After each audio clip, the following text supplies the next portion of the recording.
año actualmente. Y el día de hoy vamos a ver un poquito de lo que es el curso de bioestadística en San Fernando. Hago este énfasis de en San Fernando porque hay muchos matices a tener en cuenta. Y sobre todo, si pueden ir navegando por el archivo HTML que les he compartido, van a ver que es un archivo interactivo donde ustedes van a poder responder. Hay algunas preguntas más abajo. Pero antes, quería detenerme un poquito en un pequeño problema que hay con estos cursos relacionados a investigación en San Fernando, y seguramente ustedes también lo han sentido. Cuando uno les pregunta cuál es tu curso favorito, cuál es el curso que más te gusta, el que más estudias, poco o nadie dice bioestadística, epidemia, algo relacionado a investigación. Y en realidad hay muchos motivos para eso, ¿no? Uno de ellos es la manera en cómo se enseña, que desde el primer año no estamos tan metidos en el tema. Sin embargo, hay más de una razón para que ustedes no consideren como bioestadístico de estudio su curso favorito, pero sí al menos para que le den un poco más de importancia. Y eso es lo que vamos a ver al inicio. Vamos a hablar de la famosa pandemia del COVID-19, ¿no? Les comento, el 24 de junio del 2021 sale publicado en esta revista un artículo que hablaba un poco sobre la efectividad que tiene o la seguridad que tienen las vacunas para el COVID-19. Y en este artículo, entre las conclusiones que daba, eh, mencionaba pues que no era muy seguro, que producía muertes, directamente muertes, efectos adversos muy negativos que afectaban a las personas, etcétera. Entonces, era un artículo bastante fuerte porque estamos hablando del 24 de junio de 2021. 2021, el auge de las vacunas, ¿no? ¿Se acuerdan? Donde había noticias buenas y malas para la vacuna, que uno escuchaba su cumbia mientras veía el avión cómo llegaban las vacunas al Perú, o así en muchos países. Fue el año de las vacunas, e imagínense, en ese año que salga un artículo así, pues tuvo muchas repercusiones, ¿no? Muchas personas, muchos profesionales de la salud vieron este artículo, malinterpretaron los resultados, comunicaron sus resultados que estaban malos, y pues mucha gente no quería vacunarse. De por sí ya la vacuna no tenía tanta confianza en la gente, imagínense con un estudio así. Pero ¿qué pasó? El 2 de julio, o sea, 2 semanas después, este artículo fue retractado. Y si pueden ver en este cuadro rojo, dice, ¿no? This paper has been retracted. ¿Qué significa que un artículo sea retractado? Para que vayan teniendo un poco de vocabulario de investigación y estadística. Cuando uno retracta un artículo, significa que este artículo que ya está publicado, digamos, ya está en el mercado, se elimina, lo sacamos del mercado. ¿Por qué? Pues ahí hay muchas razones, ¿no? Plagio, errores estadísticos, de interpretación, faltas éticas, por ahí no declaran conflictos de interés, resulta que hice un estudio para una vacuna hecha por el laboratorio AB y luego se descubre que yo trabajo en ese laboratorio, entonces obviamente estos resultados que favorecen a la vacuna me favorecen a mí. Entonces, ese tipo de conflictos de interés, de errores, suelen ser motivos para que la revista decida retractar un artículo. Y eso pasó con este artículo, ¿no? Lo retractaron 2 semanas después. Y la pregunta es, ¿por qué lo retractaron? Y miren aquí, donde está en negrito, segundo párrafo, dice, desafortunadamente en el manuscrito tal, estos datos se interpretaron incorrectamente, lo que llevó a conclusiones erróneas. Y eso es lo importante aquí, resultados interpretados de manera incorrecta. Algo muy común, muy fácil de detectar, incluso a veces muy tonto, pero sigue pasando en revistas de prestigio y en artículos con relevancia como esto, ¿no? ¿Y qué es lo que había pasado? Que ellos dijeron, vamos a agrupar a la gente en dos grupos, los que se vacunaron y los que no se vacunaron. Estudiamos al grupo de los que se vacunaron. Este grupo fallecieron 7. Ah, la vacuna causa muerte. Y esa fue su conclusión. Y no estoy exagerando, ustedes pueden revisarlo. Entonces, el motivo por el que llegaban a estas conclusiones era porque malinterpretaban digamos, las relaciones que estaban estudiando. Y la conclusión de mensaje por el cual lo retractan dice eso, ¿no? Un evento notificado que ocurrió después de la vacuna no necesariamente se va a atribuir a la vacuna. O sea, no necesariamente una persona que se ha vacunado, si luego tiene un accidente, el accidente no se debe a la vacuna. No necesariamente puedes decir eso. Si una persona vacunada luego tuvo tos, ¿cómo sabes que la tos se debe a la vacuna? Si una persona vacunada muere, ¿cómo sabes que la muerte fue por la vacuna? Un pensamiento, no sé si están conmigo, pero bastante lógico, ¿no? No puedes atribuir así de la noche a la mañana tan rápido un evento a la vacuna. Sin embargo, en este estudio lo hicieron. Con todos los estudios que tienen estas personas, con todos los grados que tuvieron, cometieron este error no sé si consciente o inconscientemente, pero para que vean la gravedad del asunto de no saber algo tan simple como interpretar resultados estadísticos. Y no solo eso, miren, en Perú, en Argentina, sobre todo en Estados Unidos, en Inglaterra, donde empezó esto, no sé si escucharon el movimiento de los médicos por la verdad, un grupo de profesionales de la salud, no solo médicos, que llegó a Perú también, que trataban de desacreditar a las vacunas, ¿no? A tal extremo de decir incluso que la pandemia no era real, ¿no? Incluso eso salió en la noticia, tampoco me crean, está ahí, se puede buscar. Ellos decían que la pandemia era falsa, que la vacuna no servía, que causaba autismo, que las mascarillas eran tóxicas. ¿No? Y uno de los motivos que los llevaba a ellos a estas conclusiones era que hay una de las medidas estadísticas que vamos a ver más adelante en los repasos del curso, que son las medidas de asociación. Son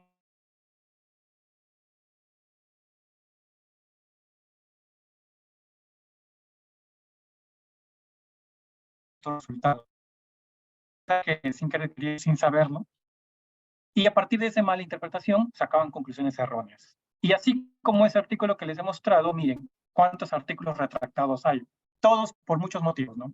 Ética, estadística, plagio, etc. Entonces la pregunta aquí es, ¿por qué retractan los artículos? Pues en el 2020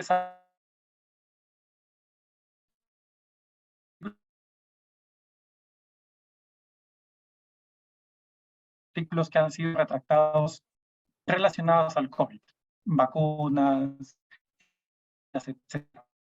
En el, si desean revisarlo. Y aquí he traído algunas capturas de los motivos que ellos, de cómo ven, están relacionados a la interpretación o análisis, ¿no? Plagio, por ejemplo, ¿verdad? Pero el que más llama la atención quizás es este, ¿no? El que hemos mostrado, que retractan un artículo por no interpretar correctamente tus resultados. Algo bastante tonto, bastante básico, seguramente pues no lo tomaron en importancia o hay algún motivo ahí detrás. Entonces, el objetivo de todo esto es introducirles a este concepto, la medicina basada en evidencias, algo que va a escuchar un poco en el curso, pero a lo largo de su, digamos, de su vida profesional y preprofesional lo van a ver también, ¿no? O debería verlo también, que básicamente es una, digamos, una forma de ejercer la medicina basándose en estos tres principios, ¿no? La experiencia clínica, los valores del paciente, las preferencias y la evidencia científica de alta calidad. En este círculo naranja estamos nosotros ahora. ¿Por qué? Porque aquí está todo lo relacionado a redacción científica, lectura crítica, bioestadística, epidemiología, etc.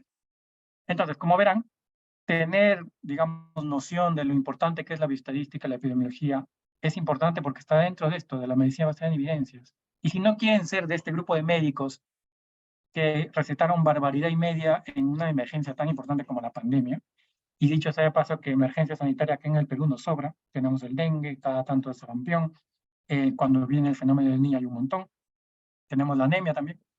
Si no quieren estar de ese lado de los profesionales que recetan barbaridad y media, o no solo no recetan, sino que utilizan las redes sociales para difundir noticias falsas, todo porque malinterpretaron un resultado, algo simple como un RR, un OR, que lo vamos a ver luego, tendrían que quizá no dedicar tanto tiempo, pero sí al menos darle la importancia al curso, ¿no? Entonces, aquí también les he dejado un video para que vean un poco lo que es la medicina basada en evidencia, que no viene al caso, pero se los dejo porque es importante.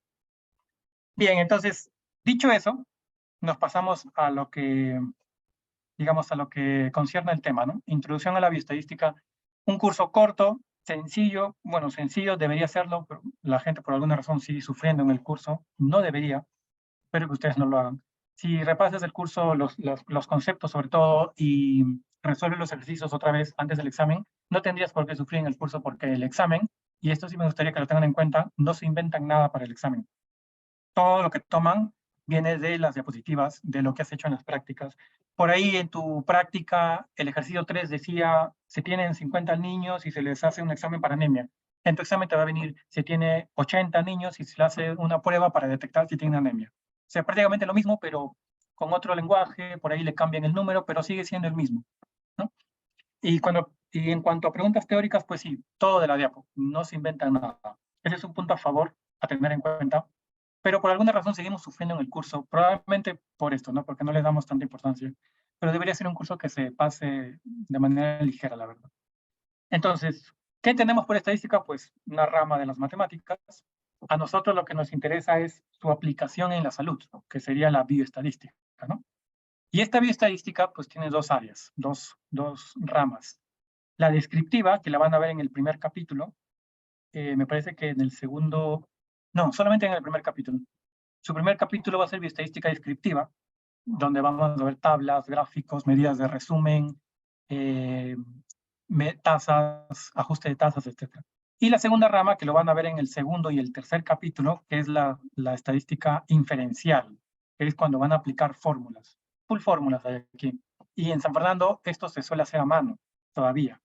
Entonces hay pruebas de hipótesis que vamos a usar, pero que las vamos a hacer a mano. Algo que en la vida real ya no se hace. Hay software, hay páginas web para hacer esto a mano y centrarse solo en la interpretación. Sin embargo, en San Fernando todavía lo hacemos a mano, así que van a tener que memorizar fórmulas. No hay de otra. ¿De acuerdo? Entonces me gustaría que ustedes estas tres primeras preguntas las completen y me digan si tienen alguna duda al respecto, ¿no? Como pueden ver, si le dan clic ahí, hay 4 o 5 opciones. Y si ustedes marcan, dependiendo de la opción que marquen, les va a salir rojo o verde si es que está bien o no, ¿no? Entonces, nos damos un minuto para que ustedes completen estas tres preguntas y conversamos basándonos en las dudas que tengan, ¿no? Si es que la tuvieran, ¿no? Si no, avanzamos. Entonces, un minuto y continuamos.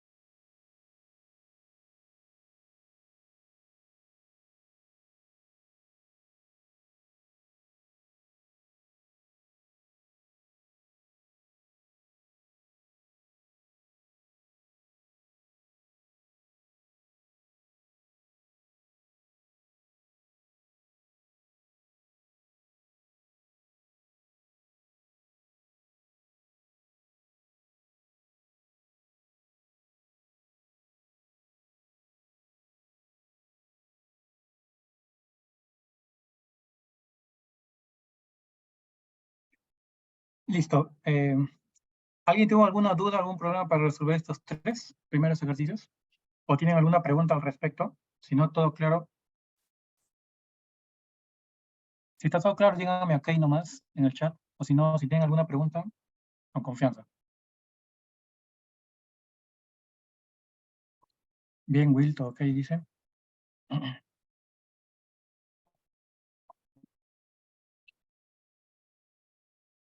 Uno más, uno más.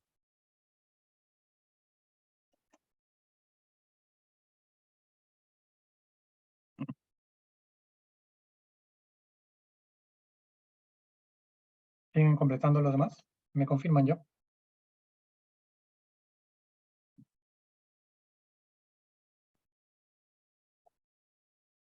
Listo, Piorina también dice que sí.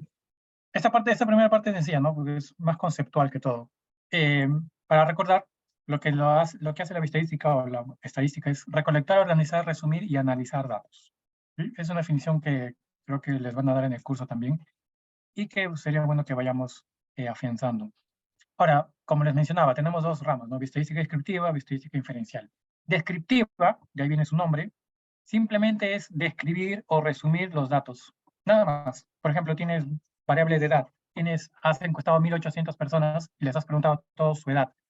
Pero no puedes presentar esos 1.800 datos en una tabla, en un artículo, en un gráfico. ¿Qué haces? Perdón, en una tabla o un artículo. ¿Qué haces? Lo resumes. Sacas el promedio, por ejemplo, sacas la mediana, la media, la moda, lo que vamos a ver luego. O haces una tabla, un gráfico con las edades más comunes, qué sé yo. ¿De acuerdo? Esa es la descriptiva, simple. Mientras que la inferencial tiene dos funciones básicas. Primero, cuando ya tienes resumido tus datos, lo que quieres saber ahora es si este dato se relaciona con este otro. Por ejemplo, si mi edad, la variable edad, se relaciona con la prevalencia de EPOC, de enfermedad pulmonar obstructiva crónica. ¿Qué estoy haciendo ahí? Estoy viendo si se relacionan o no. Estoy evaluando asociaciones. Esa es una de las funciones de la estadística inferencial, evaluar asociaciones. Y la otra, además, una vez que he hecho estas evaluaciones de las asociaciones, he caracterizado mi población, puedo yo sacar conclusiones a partir de los datos que he tenido. Entonces yo saco una muestra, o sea, un subgrupo de una población grande, y evalúo si es que la edad se relaciona con la TBC. Y una vez que ya encontré esa respuesta, digo qué tan fiable es decir que esto también se cumple en la población, o sea, en grupos de personas mucho más grandes, ¿no? Entonces, estas son dos de las funciones que se va a ver en el curso de bioestadística inicial. Hay más, eso sí, si lo buscan van a ver que hay más, pero para el curso nos conviene recordar estas dos: evaluar asociaciones, o también lo van a encontrar como evaluar diferencias, algo así, y permite realizar inferencias a partir de los datos analizados. ¿Listo? Una lectura recomendada que les he traído, que lo pueden descargar también, es ese artículo donde se definen muchos conceptos que van a ver en el curso también, sobre estadística ejecutiva e inferencial, y está en español, así que creo que le pueden dar una lectura y no les va a demorar tanto. Siguiente punto: variables estadísticas, algo que van a ver primer y segundo capítulo hasta el cansancio, y es importantísimo que sepan definirlo e identificar. Esta definición me gusta porque es para mí completa, es la más completa que van a tener. Primero, una variable es toda cualidad, atributo o característica presente en un individuo, lugar o fenómeno. Individuo puede ser una persona o animal, o un agente microbiológico, por ejemplo, que es susceptible de ser medido y que al ser medido puede tomar más de un valor. Y esta es la parte más importante para definir y para identificar una variable. Puede tomar más de un valor. ¿Por qué? ¿Qué pasa si una variable o una característica solo puede tomar un valor? Es decir, no varía. Si no varía, ya no sería una variable. De ahí el nombre. ¿Qué sería? Sería una constante. ¿De acuerdo? Entonces, tomando en cuenta eso, me gustaría que respondan estas tres siguientes preguntas. Tenemos dos situaciones, dos estudios, y hay tres preguntas que me gustaría que identifiquen. Las dos, la segunda y la tercera es para que escriban. La primera es para que escojan la clave. Entonces, aquí nos damos otro minuto para que puedan responder tranquilos.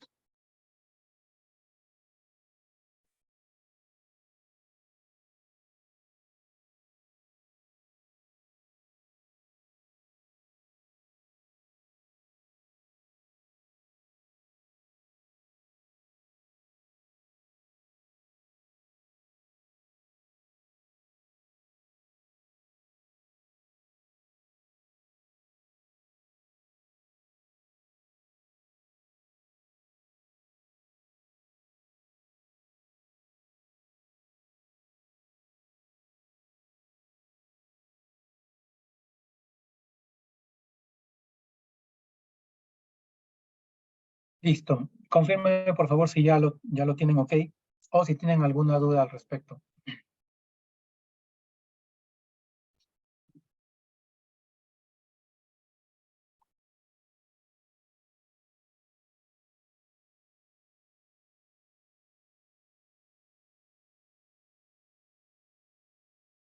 Si tienen alguna pregunta, aprovechen con confianza.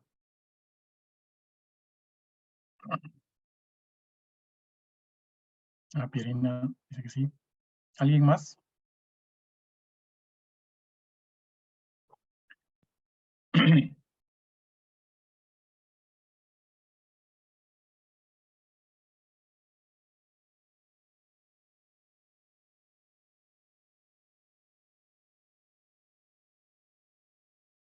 Listo. Vamos a resolver entonces. Dice, en el estudio 1 se encuesta a 145 estudiantes de medicina para evaluar la frecuencia de depresión en este grupo, y se buscó analizar las características que se asocian a un mayor riesgo de depresión. ¿De acuerdo? Y en el estudio nos dice, un grupo de investigadores quiere saber cuál es la prevalencia de cáncer de cuello uterino en estudiantes de universidades públicas privadas del Perú, además de evaluar los factores asociados a mayor riesgo de desarrollar esta enfermedad. Entonces la pregunta es, ¿en cuál de los estudios el sexo podría ser una variable de estudio? ¿Qué dicen ustedes? ¿En cuál de ambos estudios? ¿En el 1, en el 2, en ambos o en ninguno? Muy bien, Claudia y Pierina dicen en el 1.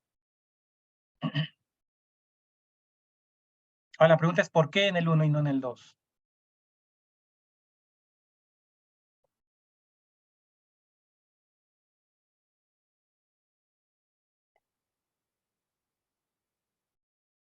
El 2 se restringe. Exacto, esa es la clave.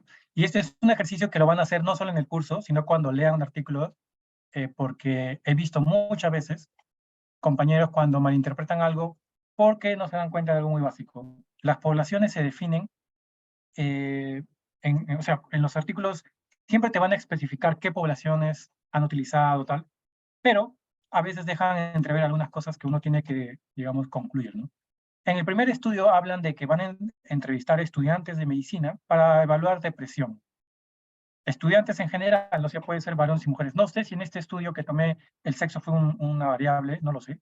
Pero la pregunta es si puede ser. Y aquí sí puede serlo, porque me están hablando de estudiantes de medicina en general. Y la depresión, pues puede ser en varones, mujeres, etc. Sin embargo, en el estudio 2, ¿cuál es el problema? Que me dicen quieren evaluar la prevalencia de cáncer de cuello uterino. Y obviamente, si quiere evaluar cáncer de cuello uterino, me estoy refiriendo a mujeres. No vamos a tener varones con cáncer de cuello uterino, al menos a día de hoy todavía no. ¿Esto qué significa? Que intrínsecamente la población en el grupo 2, en el estudio 2, son mujeres, estudiantes de universidades públicas, privadas, tal, mujeres. Por tanto, el sexo solo puede ser variable en el estudio 1. En el estudio 2 no. No sería el sexo una variable aquí. Seguramente han tomado otros factores, edad, grado académico, etcétera, pero el sexo no va a ser aquí una variable. En cambio, aquí sí podría serlo, ¿no? Incluso sería más interesante para hacer la comparación de dónde hay más depresión y tal, ¿no? Normalmente es en varones, pero en cada estudio se suelen encontrar resultados interesantes. Siguiente, dice, ¿cuál sería la variable principal en el estudio 1? ¿Cuál creen ustedes? Y en el 2, ¿no? De frente.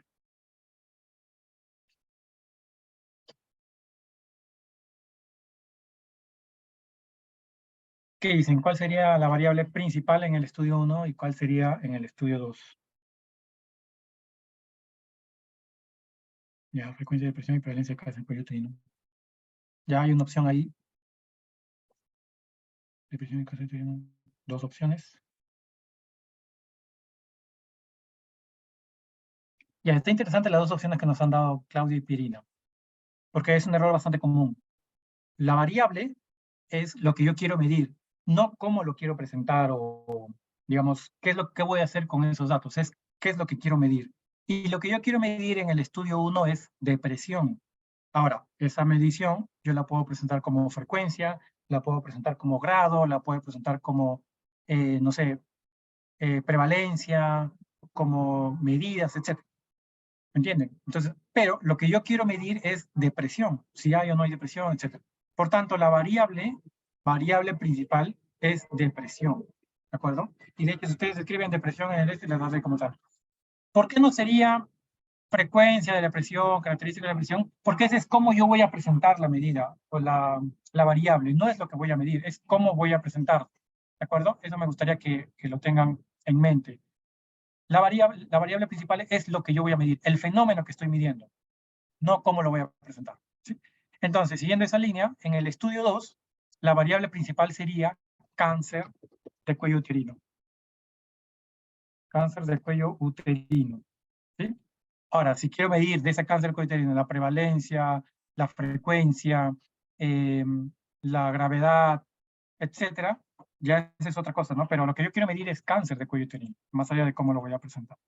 ¿De acuerdo? Entonces, para ir teniendo en cuenta. El segundo punto, que es uno de los últimos también, porque esta introducción introductoria lo quiero hacer corto para no cansarlos con esto, es ya sé identificar variables, ya sé que es una variable, pero ahora quiero saber qué tipos de variable puedo tener, ¿no? Hay dos grandes grupos de variables aquí, las categóricas y las numéricas. Entonces, para esto hagamos un ejercicio. Ustedes piensen en una característica, cualquiera, no sé, hora de levantarse, el número de cursos, edad, peso, IMC, temperatura, lo que quieran. Piensen en cualquier característica que cumpla con la definición de variable, ¿no? La cualidad, que esté presente en individuo, lugar, fenómeno, que se pueda medir y que pueda tomar más de un valor, la que ustedes quieran. Ahora, la pregunta es, ¿esa variable en la que ustedes están pensando representa un conteo o representa característica, cualidad? Si representa una característica o una cualidad, sería una variable categórica en lo que estás pensando. Categórica o también llamada cualitativa. Creo que en el curso más se utiliza cualitativa, pero en el mundo moderno se suele usar como categórica últimamente. Entonces, si la variable en la que estás pensando no representa un conteo, sino representa una categoría, una cualidad, sería una variable categórica en la que estás pensando. Pero si la variable que estás pensando expresa cantidad o conteo, ahí sí estás pensando en una variable numérica. Numérica o cuantitativa. ¿De acuerdo? Por ejemplo, Durán dice tipo de diabetes. Cuando hablamos de tipo de diabetes, por ejemplo, es una característica, ¿no? Tengo diabetes, ahora, dependiendo de las características de este diabetes, yo puedo estar en diabetes tipo 1, diabetes tipo 2, diabetes gestacional. Entonces, no es una cantidad. Si yo digo diabetes tipo 2, no significa que tengo dos diabetes. Estoy diciendo que es un tipo de diabetes, dependiendo de algunas características, ¿no? Clínicas, etc. Entonces, tipo de diabetes vendría a ser una variable categórica. ¿De acuerdo? Ahora, la siguiente pregunta es, para los que pensaron en una variable categórica, la siguiente pregunta es, ¿esta variable categórica me acepta solamente dos valores o me acepta más de dos valores? Por ejemplo, yo pensé en grado de instrucción. Grado de instrucción es una variable categórica porque no me representa número, no me representa conteo, y además acepta valores como inicial, primaria incompleta, secundaria incompleta, completa, superior, tal. Presentan más de dos valores. Ah, entonces estoy pensando en una variable categórica politómica. De ahí el nombre, ¿no? Es fácil de deducir esto. Politómica porque acepta más de dos valores. Pero si estoy pensando, por ejemplo, en sexo, que a día de hoy se considera uno y dos, masculino y femenino, hombre y mujer, estoy pensando entonces en una variable categórica dicotómica. Igual, fácil de deducir, ¿no? Dicotómica, dos valores. Repito, si mi variable categórica solo acepta dos valores, variable categórica dicotómica. Si acepta más de dos valores, variable categórica politómica. Ustedes piensen en la variable que deseen y van a ver que siempre cumple esto. Sexo sería dicotómica, por ejemplo. Eh, grado de instrucción, politómica. Estado civil, politómica. Año académico, politómica, etc. Pero si la que están pensando es una variable numérica, para aquellos que pensaron en una variable que representa conteo, cantidad, la siguiente pregunta es, ¿tu variable acepta valores intermedios? ¿Acepta, por ejemplo, decimales? Entre un valor entero y otro valor, ¿hay valores en en tu variable? Algunos dirán sí, sí hay valores entre uno y otro valor entero. Ah, entonces estás pensando en una variable numérica continua, ¿no? Continua porque no tiene interrupciones. Puedes tener decimales y enteros. Pero si dijiste, no, mi variable no tiene valores decimales o intermedios, todos son enteros. Entonces estoy empezando una variable numérica discreta. Ejemplos de la continua, la clásica que te va a venir en el examen, edad. Y eso suele causar problemas, porque uno dice, pero yo cuando digo mi edad, no digo tengo 25.6 años, digo de frente 25 años, y alguien dirá 26 años, 23 años. Sí, pero cuando se registra la variable, se registra por meses o por años con decimales, y es algo muy difícil de entender porque solo lo ves cuando haces análisis, por ejemplo. Entonces, para el curso, recuerden siempre que la edad es una variable numérica continua, más allá de que nosotros no tengamos la costumbre de utilizar esos decimales, pero sería continua, ¿no? Mientras que, por ejemplo, número de hijos, número de hijos no acepta valores intermedios, ¿no? Yo no puedo decir tengo 3.6 hijos, tengo 3.8 hijos, no puedo decir eso, solo puedo decir tengo 1, 2, 3, 4, 5, números enteros del número de hijos. Ah, entonces esa es una variable discreta, ¿no? Ahí me preguntan, recién nacidos o infantes, ¿cómo, ¿a qué te refieres, Durán? ¿Número de recién nacidos o edad en la que nace? ¿A qué te refieres con infante?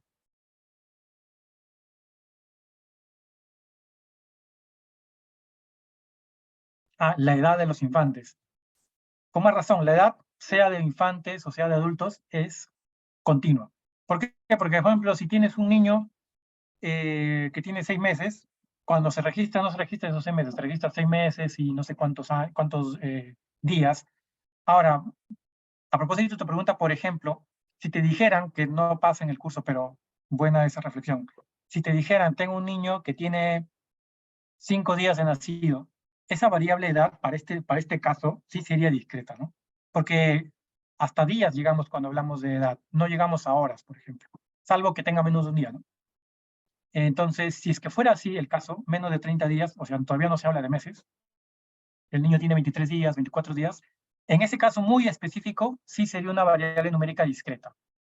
Pero como te digo, es un caso muy rebuscado, porque eso no se utiliza en el curso. Y en la vida real, en investigación, tampoco se suele usar así. Siempre se considera como continua para simplificar el análisis. ¿De acuerdo? Entonces, para el curso, recuerden, edad es igual a variable numérica continua. Entonces, y esto es algo importante que me gustaría que se lleven.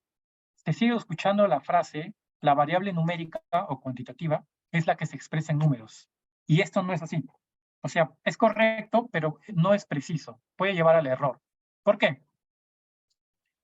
Porque si, por ejemplo, yo decido poner a la variable sexo, en lugar de varón y mujer, decido ponerle 1 y 2, no hay nada que me lo impida en realidad, ¿no? Yo puedo ponerle el nombre que quiera a los valores de mi variable. Y si decido ponerle 1 y 2, ese 1 y 2 no me representan números, no representan cantidad. O sea, si una persona tiene de sexo igual a 2, no significa que tenga dos sexos. ¿Me entienden?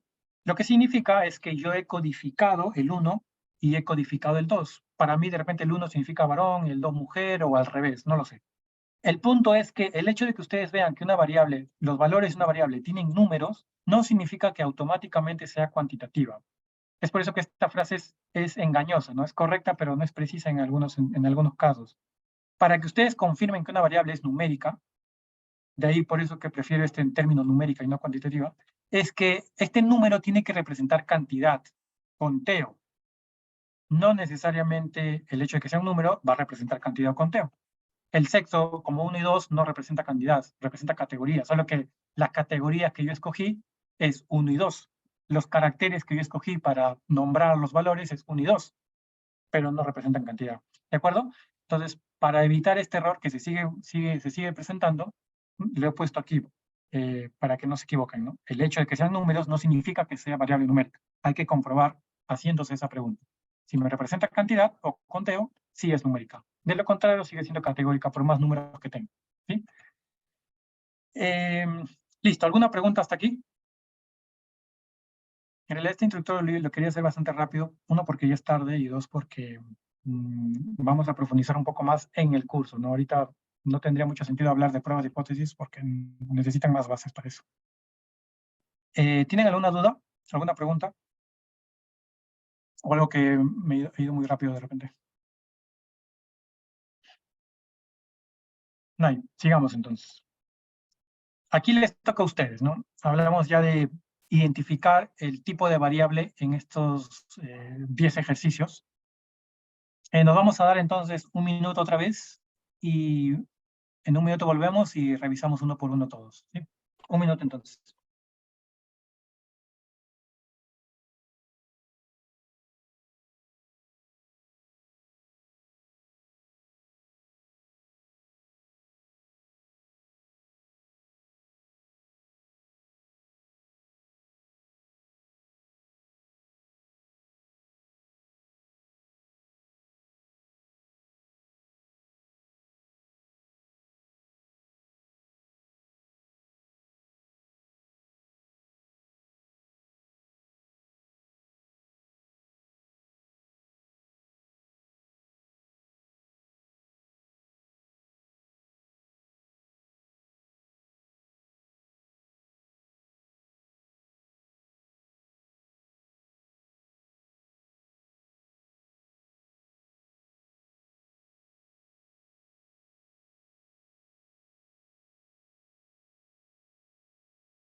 Listo.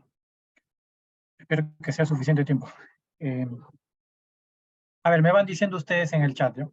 Sexo medido como varón y mujer, ¿qué sería? ¿Qué tipo de variable sería?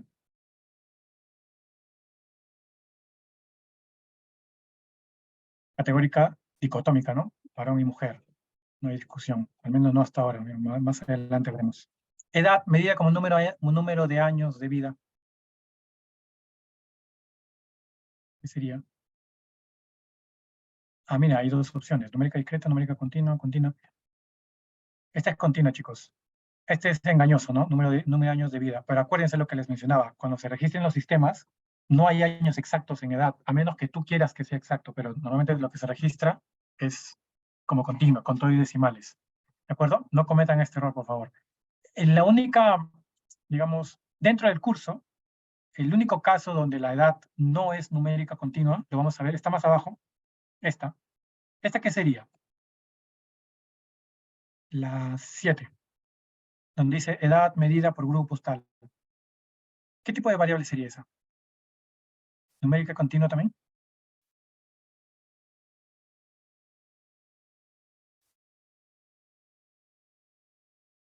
Exacto, politómica, ¿no? Claro, están viendo la clave viva. Pero vamos a reflexionar esto. Yo tengo una variable numérica, o sea, tengo números aquí, le da la cantidad de años que tiene, tal, que lo he puesto como enteros, pero no estoy mostrando el valor en sí de la edad. Lo que estoy haciendo es agrupar de 15 en 15 y presentarlo como grupos, ¿entienden? De ahí la importancia de lo que les decía, ¿no? La variable principal no es todo la frecuencia, frecuencia. La variable principal solamente es el fenómeno que estoy analizando. Ahora, ¿cómo presento ese fenómeno? Por grupos, por prevalencia, por riesgo, por tal, esa es otra cosa. En este caso, la variable edad no la estoy presentando como números, sino como grupos. Yo no voy a tener personas de 6 años, de 7 años, no voy a tener promedios aquí. Lo que voy a tener es personas que están entre 0 y 15, personas que están entre 16 y 30, y así hasta personas que están entre más de 45 años.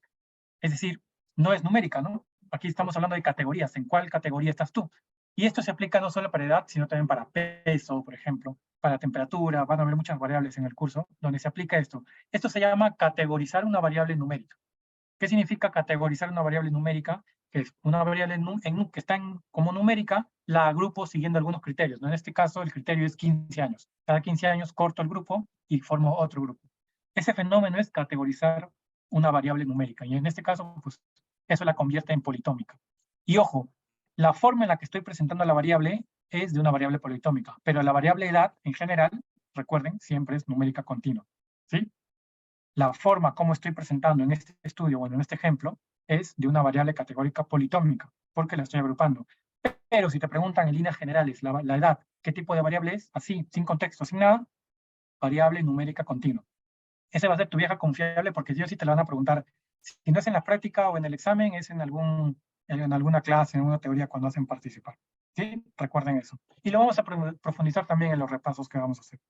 Siguiente, entonces, estado civil, ¿qué sería? Ya creo que está más fácil esto. Poli, ¿no? Sería politómica. Tengo una variable que no expresa conteo y tengo más de dos valores. Categórica politómica. Facilito. Grado de instrucción, primaria, secundaria y superior. Así, como estos cuatro valores. Igual, categórica politómica, ¿no? Facilito. Ahora, ojo, grado de instrucción es una variable a veces un poco problemática porque la van a encontrar de distintas formas. A veces la van a encontrar como que tiene colegio, o sea, colegio y superior, que serían dos valores. En este caso sería una variable dicotómica, ¿no? Si es que tuvieran sobre esos dos valores. Pero también la van a encontrar así, primaria, secundaria, superior, o incluso mucho más detallista. Inicial, primaria incompleta, secundaria incompleta, completa, superior no universitario incompleto, superior no universitario completo. Luego, superior universitario incompleto y así, posgrado y tal. Entonces, recuerden siempre, si es categórica, si ya saben que es categórica, simplemente hay que contar cuántos valores tiene y ya con eso definimos, no hay más ahí. Número de hijos vivos. ¿Qué tipo de variable sería? Número de hijos vivos.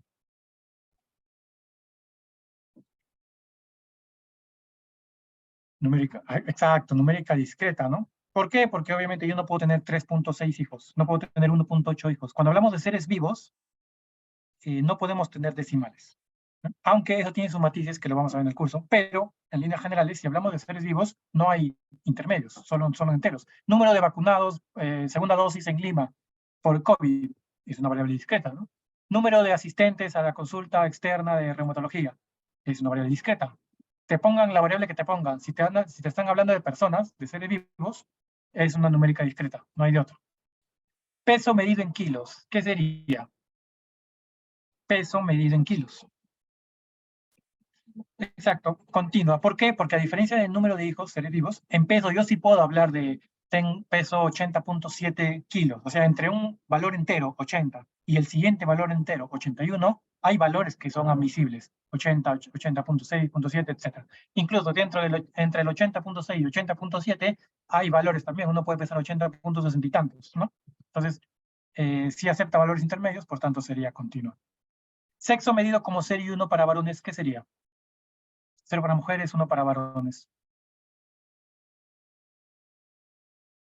¿Qué tipo de variable sería esto? ¿Numérica dicen? Exacto, sería dicotómica, ¿no? No hay que dejarnos engañar. Ya ustedes no se van a dejar engañar. Por más que tengan números, estos números no me representan conteo ni cantidad, por tanto sigue siendo para mí una categórica. Y como son dos valores, 0 y 1, sería una variable categórica dicotómica. Ahora, si por ahí, por ejemplo, van a encontrar 0, 1 y 2, o 1, 2 y 3, o sea, 3 valores, ¿qué significa? Que el 0, por ejemplo, significa mujeres, el 1 significa varones, y el siguiente, el 2, significa no precisa, prefiero no decir tal. Y en ese caso, más allá de qué significa el número, como tienen tres categorías, pues ya no sería dicotómica, ¿no? En ese caso ya sería politómica, más allá de lo que significa. Pero de nuevo, el hecho de que sea número no significa que sea numérica, no necesariamente. Temperatura corporal medida en grados Celsius. Sería esta. Temperatura corporal medida en grados Celsius. Continua, ¿no? ¿Por qué? Porque obviamente entre 37 y 38 yo tengo 37.1, 2, 3, 4, 5, 6, etc. Y por último, número de dosis de Pfizer. Número de dosis de vacunas de Pfizer, ¿qué sería? Numérica discreta, exacto. Y no porque se trate de seres vivos, sino porque uno no puede tener dosis intermedias, ¿no? Uno siempre tiene 1, 2, 3 o 4 o 5 si eres adulto mayor. Entonces, no necesariamente en seres vivos vas a tener discretas, también en algunas situaciones como esta, número de dosis. ¿Alguna pregunta hasta aquí? ¿Algo que no haya quedado claro, que tenga que precisarse? ¿Todo ok? Genial, todo claro. En cuenta es facilito, pero aún así sufren en el curso. Ya me dirán ustedes por qué. El último punto. ¿Qué son y cómo se clasifican las escalas de medición? Entonces, ya sabemos identificar variables, ya sabemos qué son las variables de estudio, variables estadísticas, ya sabemos qué tipos de variables tenemos y según qué criterios los voy a clasificar e identificar. Ahora la pregunta es, escalas de medición. ¿Qué son las escalas de medición y cómo se clasifican? En términos simples, la escala de medición es cómo vas a presentar tu variable. Cómo vas a medir tu variable, es decir, el problema aquí es que no hay una definición oficial, ¿no? O sea, si buscas en el Daniels, por ejemplo, que es el libro que recomiendan siempre, o en el Pagano, que es un libro, otro libro muy bueno, no hay una definición exacta de escala de medición. Lo pueden encontrar como escala de medición, como nivel de medición también. Y entonces vamos a entenderlo así para el curso. La forma como definimos, categorizamos y presentamos los datos. A simple. Y conforme vayamos haciendo ejercicios y vayan avanzando en el curso, van a entender el sentido de por qué lo he puesto así, ¿no? Esta es una definición propia, no es tomada de un libro, porque no hay una definición oficial. Entonces, más que el concepto de escala de medición, lo que nos interesa es identificar la escala de medición de una variable. ¿De acuerdo? Porque cada variable, más allá del tipo que tiene, el tipo al que pertenece, es medida según alguna escala. Y eso es lo que el reto, digamos, ahí es identificar eso, ¿no? Y tenemos 4 niveles de escalas, 4 niveles de medición o 4 escalas de medición. De izquierda a derecha, digamos, imagínenlo como un escalón, ¿no? El nivel más bajo es el nominal y el nivel más alto es la escala de razón. ¿De acuerdo? Entonces, ¿y esto por qué lo digo? Porque cuando les hagan preguntas en las prácticas o en el examen, no siempre les van a especificar, pero a lo que se refieren cuando te dicen determine la escala de medición de una variable, lo que te están preguntando es, ¿cuál es la escala de medición de mayor nivel con la que se ha medido esta variable? Eso es lo que te están preguntando indirectamente. Entonces, cuando veas preguntas de escala de medición en el curso, piensa en esto, ¿cuál es la escala de medición de mayor nivel? ¿Por qué? Porque les voy adelantando. Si una variable es medida con escala de intervalo, también puede ser medida con escala ordinal y también puede ser medida con escala nominal. Si una variable es medida en escala ordinal, también puede ser medida en escala nominal. Es decir, si estoy aquí, puedo tomar los previos. Si estoy en el cuarto, puedo tomar los anteriores. Es por eso que las preguntas, si bien no te la dicen, siempre se van a referir a eso. La escala de medición de mayor nivel. Recuerden ese punto, ¿sí? La primera escala, la escala nominal, la más simple de todas, la más fácil, es aquella en la que solamente se presentan los nombres de la variable, de los valores de la variable. Por ejemplo, sexo. En sexo yo solamente voy a presentar varón y mujer, hombre, mujer, masculino, femenino, hembra, macho, etc. Solamente es eso, ¿no? Nombres. No hay alguna diferencia entre estos dos valores, alguna jerarquía entre esos valores, nada. Simplemente son dos términos, varón y mujer. O vacunado o no vacunado, por ejemplo, ¿no? Entonces, cuando solamente puedo tomar los nombres de la variable, nada más, y no puedo hacer nada más, eso es una escala nominal. Una variable medida en escala nominal. Así se dice, ¿sí? Una variable medida en escala nominal. Ahora, si yo a esos nombres les puedo agregar un orden, por ejemplo, grado de instrucción, no va en desorden, ¿sí o no? Hay un orden implícito entre los valores de grado de instrucción, inicial, primaria, secundaria, superior, etc.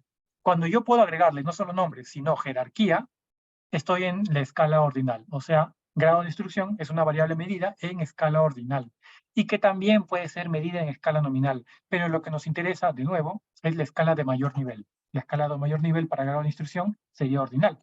¿Por qué? Porque puedo agregarle un orden. Si además de este orden puedo establecer diferencias entre uno y otro valor, por ejemplo, puedo establecer diferencias entre la temperatura 36.5 y 38.6. Puedo establecer diferencias ahí, o sea, puedo hacer una resta, ¿no? O una resta para determinar la distancia entre uno y otro valor. Cuando ocurre eso, y además, esto es un tip, el cero es arbitrario, y los voy a explicar ahora, esa es una escala de intervalo, variable medida en escala de intervalo.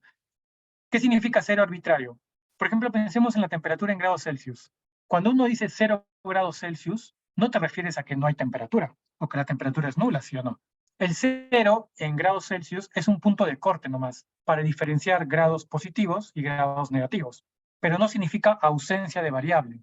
Entonces, cuando escuchen cero arbitrario, se refieren a que el 0 no representa ausencia de la variable. Simplemente es un valor que se toma como punto de corte para diferenciar positivos y negativos. Por ejemplo, los números naturales, ¿no? El cero no es ausencia tampoco, es para diferenciar positivos y negativos. El ejemplo más común, más frecuente que van a ver es la temperatura en grados Celsius. Y se cuenta el potencial de acción eléctrico. Eso es un buen ejemplo. El potencial de acción eléctrico, cuando uno habla de cero, no te refieres a que no hay actividad eléctrica en esa membrana o esa neurona. Te refieres simplemente te estás refiriendo a que las cargas positivas y negativas dentro de un lado y otro de la membrana son iguales, se han equiparado, ¿me entiendes? Pero hay carga, hay positiva y carga negativa, solo que están equiparadas. Por tanto, no es que el cero en potencial de acción signifique ausencia de variable, ¿no? En este caso, el cero es arbitrario, ¿no? Además, perdón, entonces, el ejemplo más claro y que más van a ver en el curso a cada rato, cuando hablen de escala de emisión, es la temperatura en grados Celsius. Me parece que en el examen también suele venir, así que sería bueno que lo tengan en cuenta. Escala de intervalo, el ejemplo típico, temperatura en grados Celsius. Y por último, si además de estas diferencias, yo puedo establecer o, digamos, realizar operaciones aritméticas. Por ejemplo, Juana tiene 3 hijos y Fiorella tiene 6 hijos. Yo puedo decir, además de que hay una diferencia de 3 hijos, yo puedo decir que Fiorella tiene el doble de hijos de Juana. O puedo decir, Juana tiene la mitad de hijos de Fiorella. ¿De acuerdo?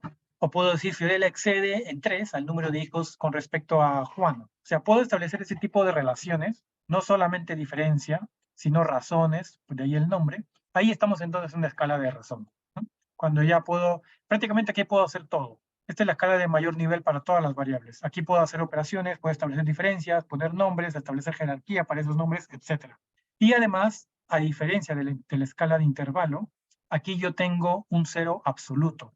¿Qué significa esto? Que si una variable está medida en escala de razón y esa variable tiene como valor 0, significa que el 0 es ausencia de variable. Por ejemplo, número de hijos. Si yo en número de hijos alguien marcó 0, ese 0 no es arbitrario, ¿no? Significa que no hay variable número de hijos para ella, o sea, que no aplica para ella. En otras palabras, que no tiene hijos. Número de dosis de Pfizer. El 0 significa que no tengo vacunas, o sea, ausencia de variable. Y se van a dar cuenta que en el curso la mayoría de variables están aquí, en escala de razón. Y de nuevo, si es que le están preguntando por el tipo de escala en una variable específica, primero que lo más probable es que sea de razón, y dos, que si es que es de razón y cumple también estas tres, ¿no? Pero la que me están pidiendo es la de mayor nivel. Por tanto, siempre voy a marcar la de razón cuando el cero sea absoluto. Ese es el criterio que se suele usar más comúnmente, ¿no? Porque normalmente cuando te hacen estas preguntas, la variable que te ponen es número de hijos, número de televisores, número de camas en el servicio de hospitalización tal. el número de dosis, número de consultas prenatales, número de embarazos, número de abortos. Y todas esas variables tienen en común que el cero significa que no hay.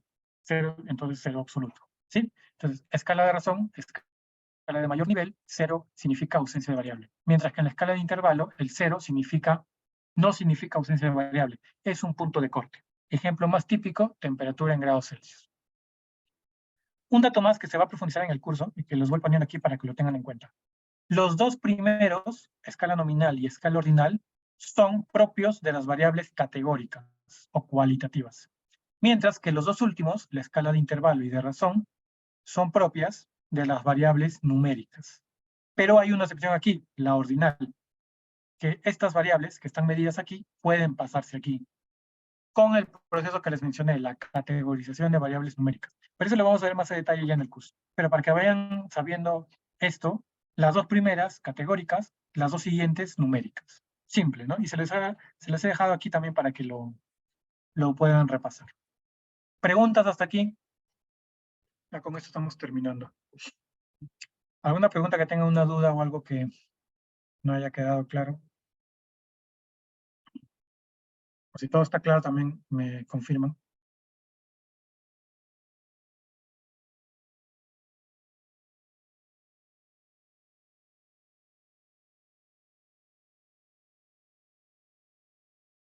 Genial, todo claro entonces. Gracias.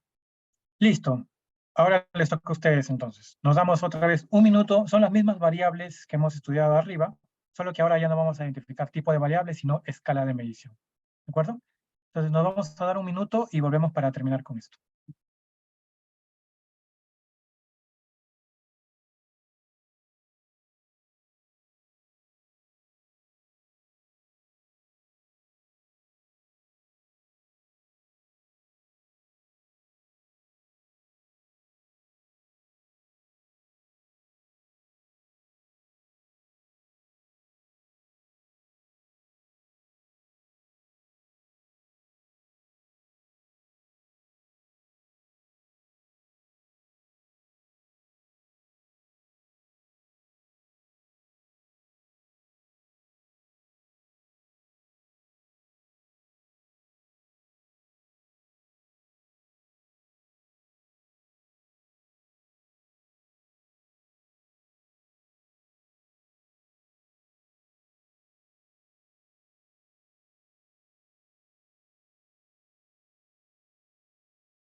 Listo, a ver, resolvámoslo juntos.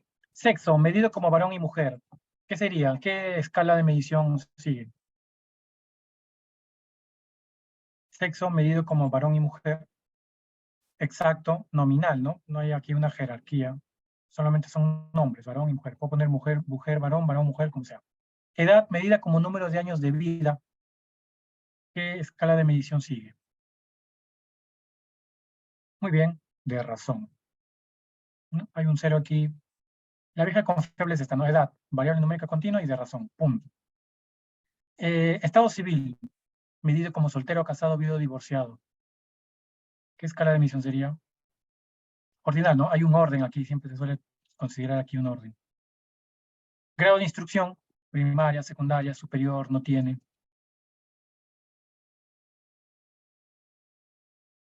Exacto, ordinal. Número de hijos vivos. ¿Qué tipo de escala sería? Seres vivos, ¿no? De razón. Muy bien. Peso medido en kilos. También de razón. El cero aquí me significa que no hay peso, ¿no? Aunque en seres vivos esto no se va a cumplir, pero se entiende la idea. Edad, pero por grupos, de 0 a 15 y tal. Ordinal, ¿no? Aquí el orden, si bien, aquí el orden es implícito, ¿no? Numérico, de 0 a 15, luego sigue el 16 y tal. Entonces, ordinal también. Sexo medido como 0 y 1.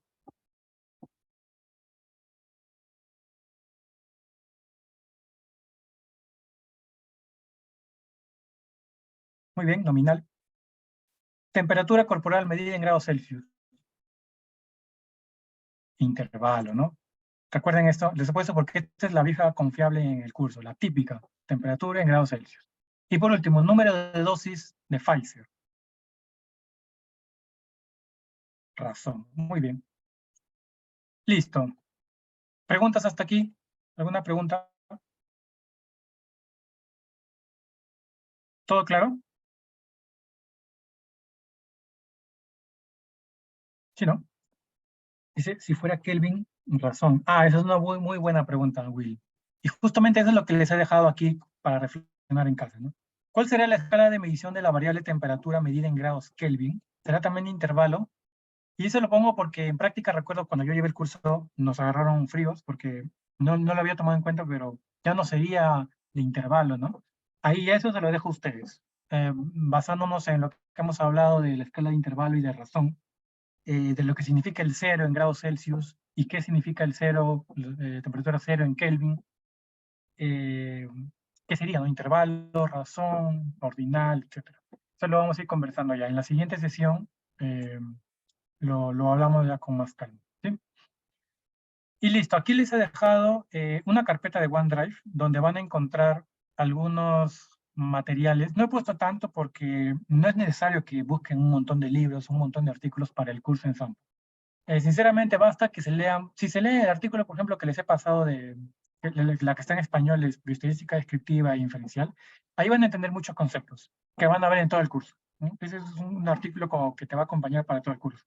Luego, el libro típico que suelen recomendar en el curso es el de Bioestadística de Daniel, que no sé si ya lo tienen en físico, pero lo tienen virtual ahí en la carpeta.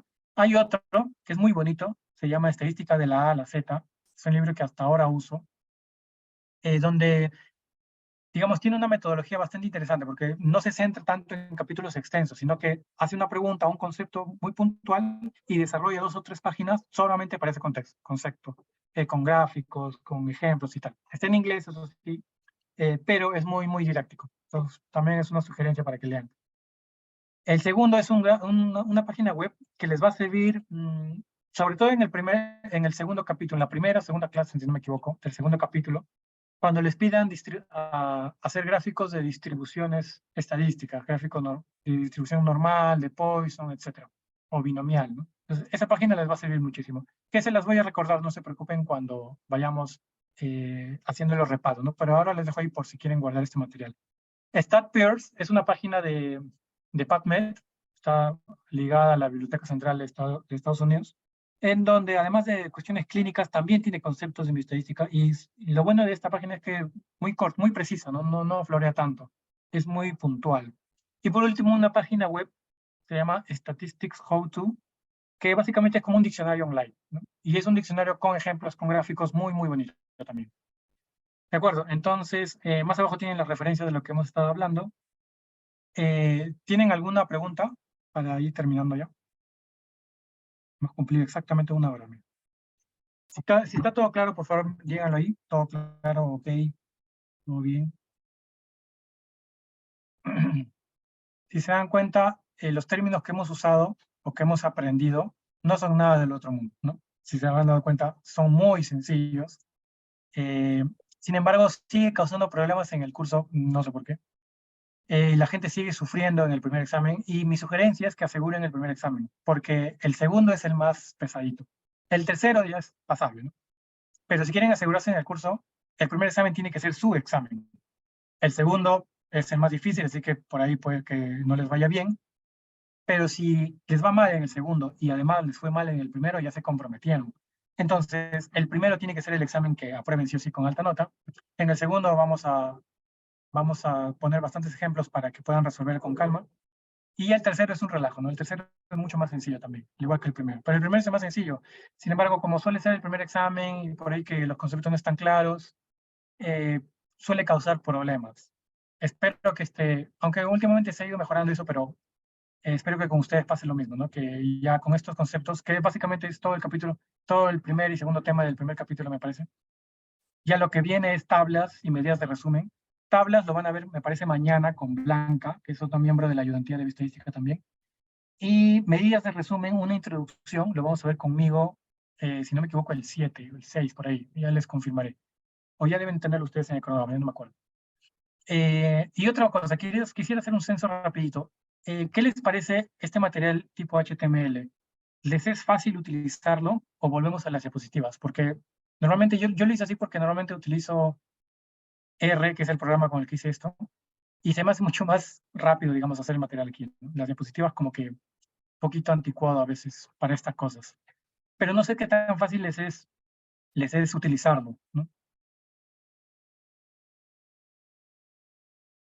Ah, está bien, entonces sí les ha usado, sí les ha gustado. Ya, genial, eso quería saber. Va a ser que de repente no funcione bien. Sí, es más rápido también, no necesitamos hacer más. Y tienen las claves aquí mismo, aunque hay opciones de preguntas para que no vean las claves, a menos que hayan respondido ya. Ahorita les he puesto así porque es la primera y no quiero tampoco cansarlos con esto.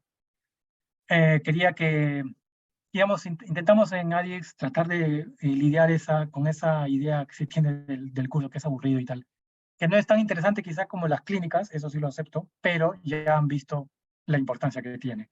Y después de lo que se ha vivido en la pandemia y lo que se ha vivido en todas las noticias, después de este tipo de noticias y todo lo que hemos hablado, alguien sigue creyendo que no sirve para nada, ya eso es necedad, pues, ¿no? Ya no es que no te avisaron o que no sabías, ya ignorar la importancia de saber estas cosas ya no es viable después de una pandemia, ¿no? Entonces, les sugiero que traten de repasar esos conceptos para que no sufran el curso, porque no deberían sufrir en el curso. Debería ser un curso que lo pasen rápido, porque van a tener cursos mucho más difíciles en el semestre, que sí merecen más horas. Mi estadística no, es algo que se debería pasar rápido. ¿Sí? Listo, entonces chicos, si no hay más preguntas, los estamos dejando hasta aquí, creo que no sé si tienen otra sesión. Y si tuvieran alguna pregunta con el secretario de ayudantía, pueden hacérmela llegar y ya nos estamos viendo en la siguiente sesión entonces. Que tengan una buena noche, chicos. Hasta luego. Cuídense.